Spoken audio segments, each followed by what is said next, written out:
And we are in GG's live coverage, Grand Prix Columbus 2012. I'm Sheldon Menery. He's Marshall Sutcliffe. There you see us, our Twitter handles. Talk to us all you want. Tell us what you love. Tell us what you hate. Tell us what you'd like to see or hear more about. We are going to Game 2, Shenhar versus Estrin. Estrin is up a game with his Naya pod deck. There is Aaron. We saw him on camera earlier. You know, we've seen the Naya pod deck come out in good, solid amounts. It's the most popular deck this weekend by a fairly large margin. Right. 7 or 8 more copies of it in day 2 than of sort of the combination of tempo decks. You know, of any singular deck, it's way, way, way ahead as far as numbers go. And we've seen why. I mean, the deck can do some really powerful things. We're not talking about just, synergy with my creatures and grind you out. We're talking about, I win right now. In some regards, looks a little like a commander deck. Yeah, it does. A bunch of one-ups in there. Because like a bunch of crazy stuff happens. Yes, and crazy stuff happens. And you have to be pretty creative to be able to do this thing. But, you know, you get a look at Shenhar here. It looks like he's going to 6. Oh, okay. Which is unfortunate being down a game. Mm-hmm. But, you know, Shenhar, you know, this kid's got pretty...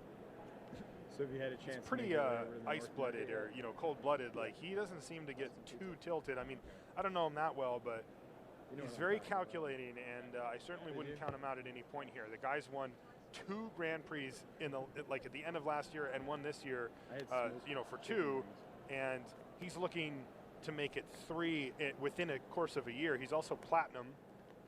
He had a top 25 finish. Yeah, that hand. At the Pro Tour. Oh, does he have a non-keeper here?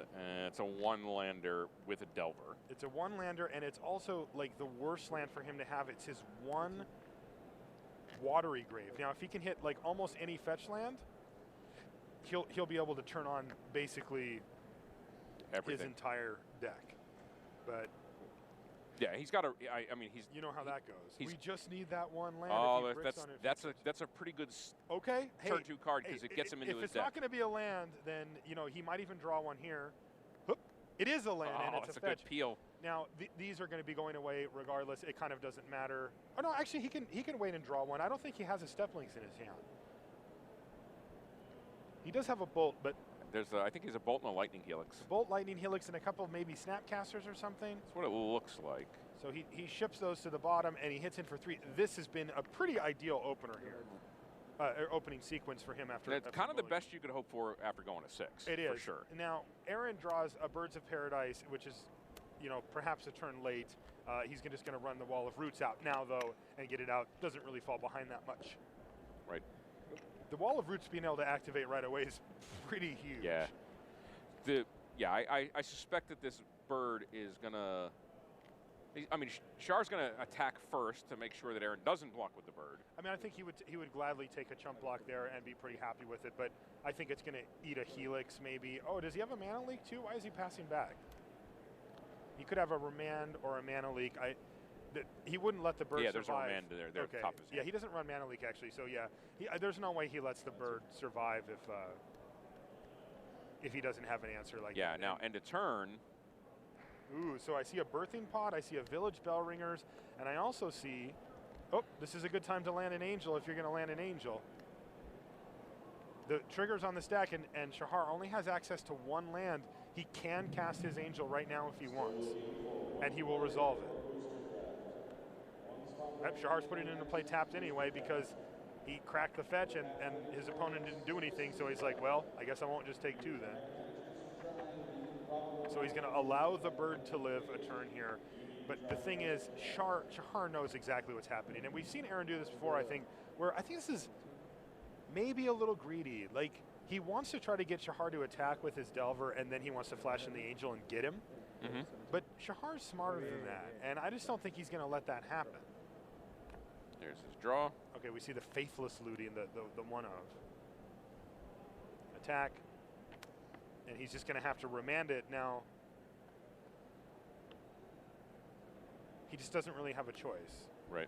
I mean, it's not the play that he necessarily wants to make here, but it's what he has to do. It's a fine play. But unfortunately for Shenhar, He doesn't have a third land. doesn't have a third land, and Aaron gets to resolve a birthing pod here if he wants. There's also a Corda calling out the top, so he's got a lot of pieces Well, coming together. Yeah, he can resolve and activate birthing pod if he wants to. Sure. Pays Phyrexian mana. I mean, it takes him into kind of a little bit of danger zone. It takes him into to 9. And we know that Shenhar has enough damage in his hand to actually kill him, but Shenhar cannot Lightning Helix right now, well, right? Aaron actually doesn't have to pay Phyrexian mana for any of this. He's got 6 mana available. Yeah. And enough green, so he can just completely hard cast the birthing pod. I mean, Shenhar has the information about the Restoration Angel, but at this point, what does Aaron care? No, yeah. So Aaron is deciding carefully because, you know, he has 2 lines of play here. He can just run the Restoration Angel out there. It sticks, it's going to block the Delver, it's going to be on the board, right? Then he can untap and he can go for a birthing pod, or he can just Court of Calling and just try to get Kiki-Jiki. The Wall of Roots acts as 2 for the Court of Calling, 3, 1, 2, 3. He needs 1 more land and he can get Kiki-Jiki and just win. It's up to him. If he wants to go for the birthing pod route, yeah, you know, it looks like a question there. Should be a second counter on there. Sorry, didn't mean to cut you off. No worries.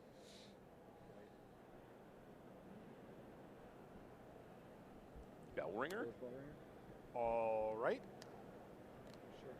I mean, Bellringers enables birthing pod to come down as well,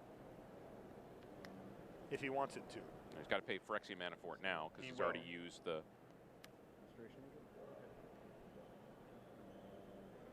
And he can use 1 on the Wall of Roots. Oh, So he cast the Restoration. Oh, he cast the Restoration Angel instead of the pod, and he blinked the Wall of Roots. So now a Kiki-Jiki coming into play has 2 different ways to combo out. Like the Kiki-Jiki cannot interplay. Now Shenhar, if he can hit some lands here that are red, he can maybe make something happen. But both creatures have 4 toughness, and he's in a pretty bad spot. He's forced to just Faithless Loot, and he runs one of those in his list. He sees a Geist of St. Traft and an Elishnorn. I'll note that Wall of Roots could have produced another green mana if he needed it to, because he blinked it with the Restoration Angels. That means it's an entirely new copy. Yep. It doesn't know that it's in its previous life, as it were. It made a mana. Yeah. So Shenhar discards Elishnorn and Burial Rites, and he has hit a land. So if he can survive this turn, he can get Elishnorn back. Unfortunately, it doesn't kill any of the creatures, but it does it does kill a Bird of Paradise, but it does not. It also prevents Kiki-Jiki from hitting the table. Right. Like no triggers. You know, Kiki-Jiki doesn't work that way. Bellringers is a 1/4. Angel's a 3/4. The Wall's an 0/5. The Bird of Paradise would die though. But Shenhar's going to need another land to make that happen, and he's also going to have to be alive. He just peeled the KJ. Oh wow! Right off the top, Aaron Estrin grabs the Kiki-Jiki. So the question is, do you just run it in there?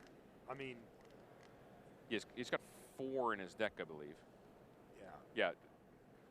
Yeah. The decks with the deck, like the Crazy Pod decks, had a smaller Kiki-Jiki count. Oh, did they? They had 3 or something. Then the question Aaron, for Aaron he is is definitely running 4. He's running 4. I mean, do you just run it in there? Like if his opponent has a remand, you know, he's not in that bad of a spot. He still has a Restoration Angel to block. You know, he's just not really being threatened that much because of the Restoration Angel, and he also. Okay, so it looks like he's going to try to do it on Shenhar's turn. He's going to try to Court of Calling. Yes. At the end. Now, that's a good patient play. That's a good patient play, but Shenhar right now can get Elishnorn in play. That makes Kiki-Jiki a blank. And I don't know, like, does Aaron have a way to deal with Elishnorn? I mean, Kiki-Jiki's only a 2/2, right? Yep.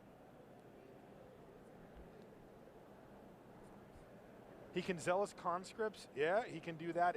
Is he running a Conscripts? I don't know if that was a Luis and Josh Hutter Layton innovation, or if that's in there Let's take a look at his deck list. There is not. Let's look in the sideboard. There is 1 Zealous Conscript. Okay, so if that is in, then he can take Elishnorn and proceed. I don't know where he can go from there necessarily. It's only for a turn, so he needs to go off that turn. Right. Although, no, that does work because Zealous Conscripts with Kiki-Jiki also goes off. Yep. That's a 2-card combo that also produces infinite 3/3 haste guys. Double haste, as there is. Yeah, I mean, it seems like a conservative play from Aaron. I think especially with the Court of Calling in his hand, seeing the Elish Norn in the graveyard. Yeah, he knows it's there. It's just, why not go for it there? I don't know. I'm not sure. Like, I don't know the rest of Aaron's hand. I don't know what he's got going on there. But getting a Court of Calling a Kikijiki. Okay, he tapped the Bird of Paradise in response because he knows what's going to come down here. So let's see what his plan is. You know, I don't know, but we're going to find out. All right, so Elish Norn comes in. Now that Insectile Aberration is now massive. It's a 5/4. All right, so we're going to see a Court of Calling here, and is it going to be a Conscripts? If it is, he can steal Elish Norn for a turn, but then it goes back. So I'm not sure what's going to happen here. Let's find out. But you know, one thing about this deck is it seems to always have a way to get out of situations that it's in. I can't ever figure it out because I don't have the cards listed. Well, if he steals Elish Norn, it kills Insectile Aberration. Sure, that's cute, but like, it's not a game winner. I don't know if that's a game plan. Yeah. All right. So what are you going to get? It's got to be Conscripts. It's the only thing. Did you do it for 5? Oh, you did it for 4. Wow. Oh, for 3, he has a Fiend Hunter. Wow. So what that means is he can untap and go off. Yep. So I think so he's Aaron just Estrin knew locked something this up. we didn't. He had a Fiend Hunter in his deck. So that makes some sense now because even though Shenhar has a ton of ways to actually kill the Fiend Hunter, he just shows him the Kikijiki, and that's the match. Aaron Estrin advances.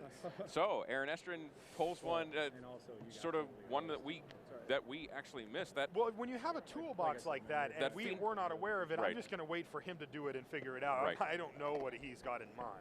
Fiend Hunter was